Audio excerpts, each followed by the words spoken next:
E chegando-se Jesus, falou-lhes dizendo: é-me dado todo o poder no céu e na terra. O 19 começa dizendo: portanto, ide, fazei discípulos por todas as nações.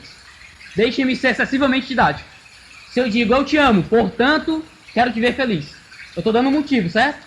Eu quero te ver feliz. Por que eu quero te ver feliz? Porque eu te amo. Ele diz: é-me dado todo o poder no céu e na terra. Portanto, vão e façam discípulos. Jesus já está nos dando a motivação, um porquê de fazer discípulos. Ele está dando aquilo que deve estar no nosso coração, que deve nos dar força para pregar o evangelho pelas nações. Então, se o ID é tão importante, a motivação por detrás do ID também deve ser importante. Vocês concordam? Então, eu quero olhar para esse verso 18, porque se ele é nossa motivação, ele deve ser importante. No verso 18 fala o seguinte: alguma coisa foi dada. E primeiro ele foi dado para quem? Para Cristo. Então, nossa missão deve ser motivada basicamente por Cristo e por quem Cristo é. Nossa missão, se ela não for centrada em quem Jesus Cristo é, ela não vai ser uma missão cristã. Nós não vamos estar evangelizando levando pessoas a Cristo. Podemos estar levando pessoas a qualquer outra coisa, a uma igreja, a uma religião, a uma denominação, a um grupo de amigos, a um grupo social. Mas nós temos que levar as pessoas a quem? A Cristo. Algo foi dado a quem? A Cristo. Então a Cristo tem que ser o nosso foco, que nós vamos evangelizar. Paulo fala o seguinte, Romanos 1,15, que a missão da igreja é levar graça e apostolado por amor do seu nome. Está falando de Cristo. Nós temos que levar graça e apostolado por amor de quem? De Cristo. Se nós levarmos graça para as pessoas, mas se não for uma graça motivada no amor de Cristo, não é uma graça cristã. A gente pode chamar de graça, mas graça não é nada. Não é graça. É uma desgraça, talvez. Mas graça cristã não é. Nós temos que ser motivados no amor dele. Graça e apostolado por amor ao seu nome. Se nós não tivermos esse amor baseado em quem Cristo é, nossa missão não é bíblica, nossa motivação não é bíblica. Nós não teremos força para isso. Se nossa motivação é baseada em quem Deus é, devemos consequentemente ser baseados em quem Cristo é. Porque Cristo, como diz Colossenses, é a perfeita revelação do Deus invisível. E nós devemos usá-lo como nossa motivação e usá-lo como método de evangelismo. Apenas Cristo. E a nossa pregação, assim como nossa motivação, deve ser baseada no Filho unigênito de Deus. Ele é o único mediador entre Deus e os homens. O único. Não há outro. Nós não temos outra coisa para pregar além de Cristo, além da glória dele. Nada além de Jesus. Sei que se prega sobre muita coisa hoje e tenta se evangelizar de vários meios, mas se Cristo não é o centro, não é o evangelismo cristão. Minha segunda pergunta é: o que foi dado a Cristo? Nós falamos que algo foi dado a alguém. A quem? Cristo. Mas o que foi dado a Cristo? O texto diz que foi dado poder. Outras traduções dizem autoridade. No grego esse termo é exousia. E significa um poder para reger, governar, fazer o que bem quiser. Exatamente isso que foi dado a Cristo. O poder para governar o universo. Com soberania sobre tudo. E essa soberania que tem que nos motivar. Essa soberania que tem que motivar o cristão aí. É a soberania de Cristo sobre todo o universo que nos dá força. É o fato de Deus ser soberano. É uma palavra tão profunda e a gente esquece. A gente não entende a profundidade das palavras. Soberania, poder, autoridade, esse exousia. Existe uma regra de interpretação bíblica que diz o seguinte: se a gente quer entender o que uma palavra significa, é importante que nós olhemos como aquele escritor usou essa palavra ao longo da sua obra e ver se a gente encontra, por sorte, quem sabe, algum versículo seja explicativo, que explica o que aquele verso significa. Por exemplo, se eu quero entender para o escritor de Hebreus o que significa fé, eu vou olhar todas as vezes que a palavra fé aparece no livro e vou procurar um verso que explica o que fé significa. Então, em Hebreus 11, a gente encontra um verso que diz isso. Diz que fé é a prova da coisa que se esperam. Então a gente percebe o que fé significa para o autor e a gente vai aplicar esse fator em todas as outras vezes que fé aparece. Então se a gente analisar o livro de Mateus, a gente vai perceber que exousia, fora esse verso, aparece mais 8 vezes. Aparece uma vez referente à autoridade que os apóstolos tinham para expulsar demônios e curar. Aparece 2 vezes sobre a autoridade que Cristo tinha para perdoar pecados e para expulsar demônios. Mais 4 vezes sobre a autoridade que Cristo tinha para ensinar. Dessas 7 vezes a gente não tem nenhum verso explicativo, mas existe um verso que explica muito bem o que isso significa. Mateus 8, 8 e 9, eu vou ler aqui.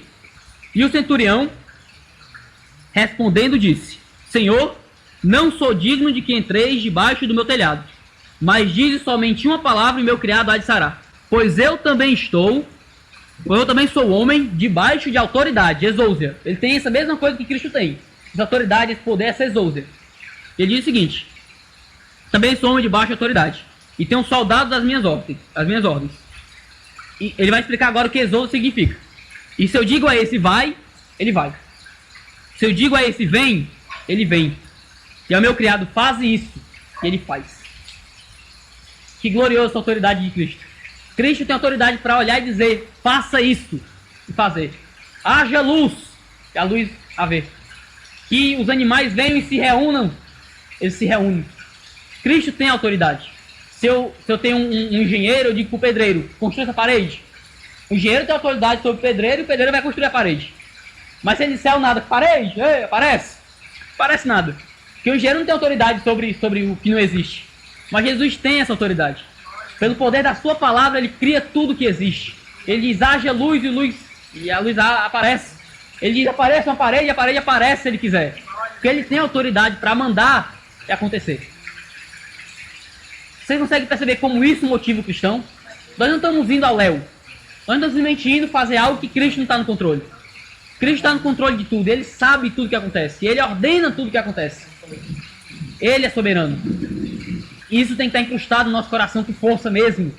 Porque se isso não estiver no nosso coração, a gente não vai estar fazendo uma missão com força. Você quer motivação para fazer obra missionária? Sabe, às vezes você lê algum livro de história da igreja, algum livro sobre heróis da fé, sobre mártires, e você vê o que aqueles homens fizeram por Deus. Sabe, muitos morreram, foram decapitados, foram para o Coliseu e foram comidos por feras, bois pisoteavam as mulheres. E você pergunta, pô, por que eu não tenho essa coragem? Você vê homens que abriram mão de toda a sua vida para ir para lugares totalmente desconhecidos, para pregar Cristo, para pregar o Evangelho, abriram mão da vida inteira. E você lê e você tem vontade de fazer algo assim, por que eu não tenho essa força? Por que algo me prende a minha cadeira e não me faz ir por Cristo? O que foi que motivou esses homens? Conhecimento de Deus. Nada motiva o cristão além do conhecimento de Deus. Nada além de contemplar a glória de Cristo, que reluz sobre nós através do conhecimento dele, neste livro, nesta palavra, que revela Cristo. Isso é o nosso portanto. É baseado em quem Cristo é e no que Cristo recebeu de Deus que nós vamos. E é isso que nos motiva, é isso que nos dá força. Esse portanto, foi-me dado toda a autoridade nos céus e na terra. É por isso que vocês vão. É por isso que nós vamos. E se nós não contemplarmos isso com afinco, com força, com garra, a gente não vai ter força para ir. A gente não vai ter garra para ir. Não é motivado por uma paixão romântica por missões. Motivado em Deus e na glória dele. Não fomos motivados por quem Deus é. Por quem Deus é. Nossa motivação a gente vai esmorecer rápido. Se a gente for baseado em algum sonho missionário, simplesmente de ficar com a consciência limpa, porque eu nunca fiz muita coisa para Deus. For motivado, sei lá, pela pobreza de um povo, ou simplesmente porque seus amigos querem ir, não vai funcionar. Com pouco tempo, quando você vê que poucas pessoas se convertem ou que as perseguições se levantam, você vai querer voltar para casa. Mas se você for motivado naquele que é imutável, sua motivação também será. Naquele que é imutável, naquele que é grande, que é tudo. Salmo 39, versículo 9 diz o seguinte: porque ele falou e tudo foi feito. Mandou e logo apareceu. Ele faz. Então a terceira pergunta: qual a extensão disso que Cristo recebeu? Primeiro percebemos que quem recebeu foi Cristo. Amém? A segunda pergunta foi qual? Que ele recebeu. Foi que Cristo recebeu? Poder, autoridade, do grego, exousia. A terceira pergunta é: qual a extensão disso? Até onde isso foi dado a Cristo? Qual a extensão, a área disso que foi dado a Cristo? E o texto diz: céu e a terra. Céu e terra é um hebraísmo, é um termo hebraico que os hebreus usavam muito para designar tudo que há. Eles não tinham palavra para cosmos, para universo, então eles usavam céus e terra. Eles tinham muito esse costume de usar fatores opostos para expressar uma área toda. Por exemplo, você lembra Ezequiel 37, do Vale de Ossos Secos? Ele diz: eu fui de um lado a outro. Ele não foi só de um lado a outro, não toca meu, ele foi por todo aquele espaço. Mas era um termo hebraico para dizer que foi para aquele lugar todo. Quando ele diz céus e terra, ele está expressando todo o cosmos, todo o universo, todas as galáxias, tudo que há. E a extensão do que Cristo recebeu é infinita. Deus, Jesus, tem autoridade sobre toda a matéria inanimada. E disse Deus: haja luz, e houve luz. E disse Deus: ajuntem-se as águas debaixo dos céus num lugar, e apareça a porção seca, e assim foi. Ele mandou, e aconteceu. Produz a terra erva verde, erva que dê semente, árvore frutífera que dê fruto, segundo a sua espécie, cuja semente está nela sobre a terra, E assim foi. Sobre toda a matéria inanimada. Tudo que é inanimado, Cristo domina. Tem aqui na palma da sua mão. Não existe nenhum centímetro no universo que Cristo não diga é meu. Ele pode. Porque eis que eu trago um dilúvio de água sobre a terra. Eis que eu trago. Não foi simplesmente os céus que se encheram e as gotas ficaram maiores e houve uma chuva torrencial. Ele que traz. E tudo que o universo, tudo que acontece no universo, é Deus que está no controle. Essa chuva não é só um acaso, não é só um acidente. Deus escolheu que essa chuva acontecesse hoje. Sabe o seu propósito infinito. Quem pode entender a mente do Senhor? Marcos 4:41 diz que ele é aquele cujo vento e o mar lhe obedecem. O verso 39 de Marcos 4 diz: E ele, despertando, repreendeu o vento e disse ao mar: Cala-te, aquieta-te. E o vento se aquietou e houve grande bonança. Não consigo ficar sem louvar a Deus com isso. Deus é soberano. Contemplar Deus é o que nos motiva. E é por contemplar esse Cristo que nós devemos ter força para ir. É uma paixão que vem por quem Deus é. É abrir as escrituras e ficar motivado e ficar, sabe, quando você vê um filme você fica alegre, ator de cara, que filme legal, que ator bom, mas que enredo bacana. E é sentir algo muito mais incrível vendo quem Deus é. E nos atributos de Deus. Deus tem autoridade sobre todas as criaturas irracionais. Havendo, pois, o Senhor Deus formado a terra, todo animal do campo e toda ave dos céus, os trouxe a Adão. Deus os trouxe a Adão. O movimento que cada porco está fazendo aqui nesse sítio, cada galinha, não é ao acaso. Deus faz com que eles se movam como Deus quer. E tudo ocorre como Deus assim desejou. Não existe nenhum fluxo de coisas naturais à parte de Deus. Paulo diz que nele vivemos, nos movemos e existimos. E de todo o que vive, de toda a carne, 2 de cada espécie fará entrar na arca, para os conservar vivos contigo. Macho e fêmea serão. Das aves conforme a sua espécie, e dos animais conforme a sua espécie. E todo réptil da terra conforme a sua espécie. 2 de cada espécie virão a ti, para os conservar em vida. Muitos acham que Noé é que saiu andando no mundo todo procurando animal. Mas Deus fez com que os animais viessem a Noé. Ele é soberano sobre todo animal que está sobre a terra. Deus tem autoridade sobre os homens e os filhos dos homens. Ouçam as escrituras. O coração do homem planeja o seu caminho, mas o Senhor lhe dirige os passos. Provérbios 16:9. Do homem são as preparações do coração, mas do Senhor é a resposta da língua. Provérbios 16:1. Como ribeiros de águas, assim é o coração dos reis, mas na mão do Senhor. Mas o Senhor o inclina por onde Ele quer. O inclina para onde quer. Às vezes nós queremos algo, precisamos que Deus toque no coração de alguém. Deus tem esse poder para inclinar o coração dos reis para onde Ele bem desejar. Mais. Muitos propósitos há no coração do homem, porém o conselho do Senhor permanecerá. No que Deus quiser fazer sobre a terra, homens não podem impedir, porque o coração dos homens está na mão de Deus. Não há nada que escape, a extensão dele, além de tudo, é céus e terra, e Ele é soberano sobre todos eles. Deus tem autoridade sobre as criaturas espirituais, sejam anjos ou demônios. O Senhor enviou o seu anjo e me livrou da mão de Herodes. Atos 12:11. E Deus mandou um anjo a Jerusalém para destruir. 1 Crônicas 21:15. Mandará o Filho do Homem os seus anjos, e eles colherão do reino tudo que causa escândalo e os que cometem iniquidade. Mateus 13:41. Todos os anjos estão na mão de Deus, Deus faz com que eles andem por onde Ele bem entender. E não só anjos, mas os demônios estão na mão de Deus também. Enviou Deus o espírito mau entre Abimeleque e o cidadão de Siquém. Josué 9:23. Agora, pois, eis que o Senhor pôs um espírito de mentira na boca de todos os seus profetas. 1 Reis 22:23. E atormentava Saul um espírito mau da parte do Senhor. 1 Samuel 16:14. E até sobre Satanás. Lemos que disse Jesus: vai-te, Satanás. E em Mateus 4:10 diz: e então o diabo o deixou. Nem os demônios podem frustrar os planos de Deus. Nem mesmo Satanás, nem mesmo Paulo fala que nós não desconsideramos os intentos de Satanás. Mas nem isso está fora do plano de Deus. Cristo é soberano sobre tudo e nada falta no plano dele. Ele tem esse poder para reger todo o universo como uma grande orquestra. Não existe nada em todo o cosmos que escape da mão do Senhor. Nada, nada, nada. Nenhuma gota de poder foi retida a Cristo, e nenhuma fagulha de autoridade falta a Ele.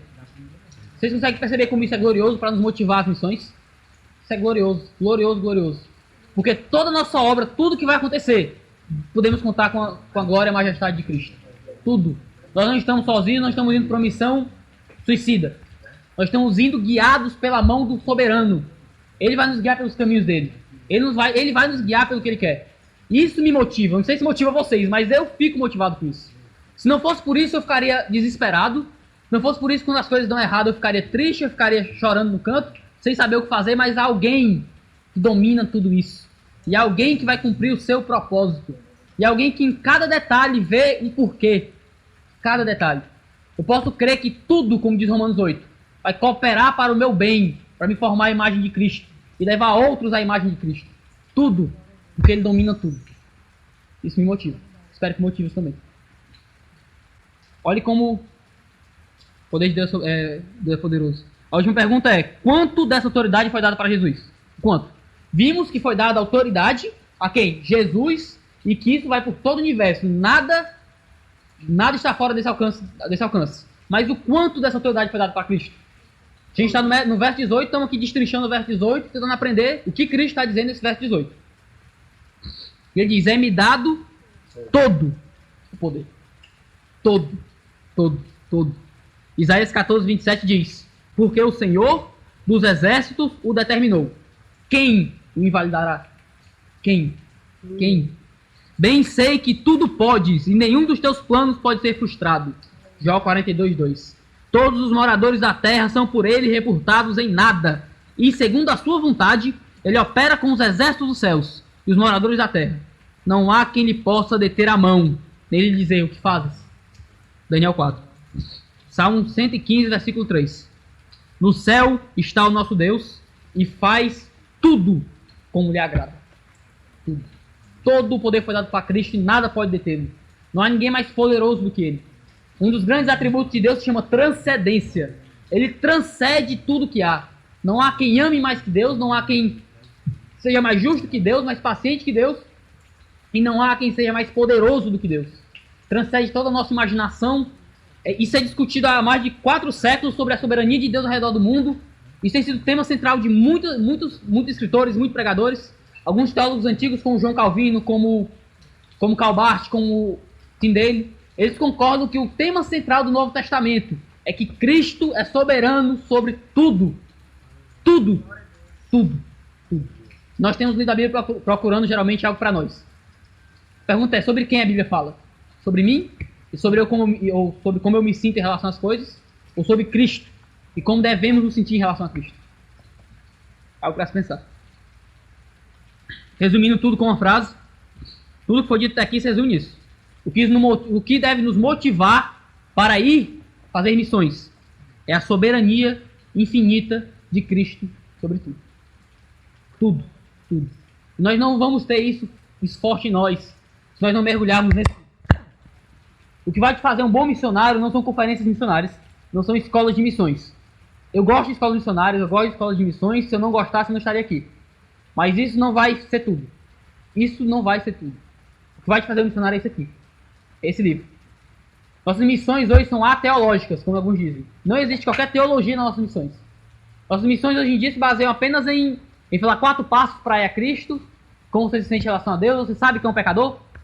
A questão é, o que nós temos levado às pessoas? O conhecimento de Deus? Qualquer outra coisa. Nossa missão deve ser baseada em algo, conhecimento que nós temos de Deus. Porque esse conhecimento não só nos motiva para ir, mas esse conhecimento é o que norteia toda a missão, todo o evangelismo. É levar Cristo aos homens. Nós precisamos de missionários que levem a verdade de Deus. Missões não é sobre enviar missionários, missões é sobre enviar o conhecimento de Deus através dos missionários. Se você vai sem esse conhecimento, você não está indo por ele. Você não está sendo missionário de Cristo. Você pode estar sendo missionário de Satanás, porque está pregando doutrinas de demônios, como Paulo diz. Isso é importante. Muito importante.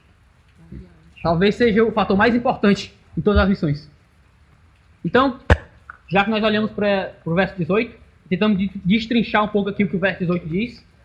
O 19, Paulo diz o seguinte: Deus diz o seguinte, Jesus. Portanto, então tudo isso nós olhamos sobre soberania, sobre Cristo, sobre a extensão dessa glória dele. É o portanto para quê? Ide, fazer discípulos. É legal que a gente leva o ide como centro da frase, mas no grego, geralmente o principal nesse verso é o fazer discípulos. O que está no imperativo, está como se fosse o ide, é o fazer discípulos, façam discípulos. O id ele está no gerúndio, da ideia de explicar o que aquele imperativo faz. Então a tradução mais correta seria: é-me dada toda a autoridade nos céus e na terra, portanto, indo fazer discípulos. Nós não estamos apenas indo, estamos fazendo discípulos. Você não faz discípulos sem o conhecimento de Deus. Esse conhecimento de Deus que vai fazer com que você possa realmente fazer discípulos de Cristo, ensinando-os a guardar tudo que Cristo ensinou. Não é à toa que o conhecimento de Deus deve nos motivar, porque é o conhecimento de Deus que faz missão ser missão. Então deixe-me fazer quatro considerações sobre isso, sobre Cristo ser soberano sobre o evangelismo. A primeira é que nós somos enviados pelo soberano, e ele merece discípulos. Se fosse alguém que não fosse soberano, por que nós iríamos por ele? Por que eu vou fazer discípulos? Se a Isadora me manda ir fazer discípulos, pra quê? A Isadora? Se qualquer um que me manda, Iago, vai pelo mundo fazer discípulos. Pra ti? Por quê? Você merece? Mas Cristo merece. Ele é soberano sobre tudo e ele merece discípulos de todas as nações. De todo povo, tribo, língua, nação. Todo mundo é dele. Nós temos que fazer todo mundo cativo a Cristo. Fincar a bandeira de Sião em algum lugar onde ela ainda não tremula. Isso é o motivo porque Cristo merece. Deus merece. O nosso envio é soberano. Porque ele pode nos comissionar. Não existe outro que possa comissionar alguém para ir numa missão dessa, mas ele pode. Isso nos dá confiança. Não estamos num serviço ao léu. Às vezes alguém faz isso e eu não sei, será que esse cara é confiável? Será que esse cara... Será que eu posso confiar nele para fazer isso e vai acontecer o que ele disse que vai acontecer? Mas nós somos comissionados por alguém que é soberano. E nosso envio é soberano. Nossa comissão é soberana. Ele está por trás, nós podemos ter confiança nele. Devemos nos aproximar confiadamente ao trono da graça. Isso me motiva. Espero que te motive também. A graça é soberana. E ele é soberano sobre a salvação. Totalmente soberano. Eu não me importo qual é a sua definição sobre soteriologia, o estudo da salvação. Eu só me importo com uma coisa. Se você crê verdadeiramente que a salvação é uma obra que Deus faz, não você. É Deus quem converte um homem, é Deus quem toca no coração do homem e é o Espírito Santo quem convence o homem do pecado, da justiça e do juízo. Não eu. Não a música de fundo, não o tom de voz. Ele. É apenas ele. Tocando no coração das pessoas. Isso me motiva porque eu sei que não sou eu que faço. É ele quem faz. Ele. Não eu. Isso faz com que a oração tenha poder. Isso faz com que minha ida tenha poder. Faz com que minha pregação tenha poder. Porque eu sei que não se baseia em mim. Se baseia nele. Porque se baseasse em mim, eu vou estar ferrado. Mas como se baseia naquele que é tudo, posso ter confiança. Eu posso ser motivado por ele. Por último, ele diz ide. Ele nos manda ir. Ele, aquele que pode dizer para um vai, ele vai. E ele nos manda ir. Então saiba, a igreja vai. Quer você queira, quer não. Deus vai levantar alguém para ir. Nós chamamos isso de quê? A obra de Deus. E se a obra é de Deus, Deus vai fazer a sua obra. Ele vai fazer a sua obra. A questão é, você quer participar disso? Ele está nos convidando para fazer parte disso. Você quer ir? Eu não quero perder isso por nada. Nada. Nada. Eu quero ter comunhão com Cristo e Cristo está indo salvar as nações. Eu vou com ele. Eu quero estar próximo dele. Você quer ter comunhão com Cristo, você quer ter Deus na sua vida, você quer agradar o Senhor? Vá. Vá. Sai da sua cadeira, sai do seu videogame, sai da sua televisão e vá. Vá. Porque ele vai fazer a obra dele. E eu quero estar com ele quando ele estiver fazendo isso. Eu não vou perder essa oportunidade por nada de ser usado pelo meu Senhor. Por nada. As pedras não precisaram clamar. Porque se Deus deseja que sua igreja clame, de um modo ou de outro, ela clamará. Examinem suas motivações e as analisem. Confira se elas estão na gloriosa soberania de Deus. E se não estiverem, contemplem a face de Cristo nessa palavra, para que nós possamos ir com o envio que ele nos mandou ter. O envio soberano, motivado em quem ele é.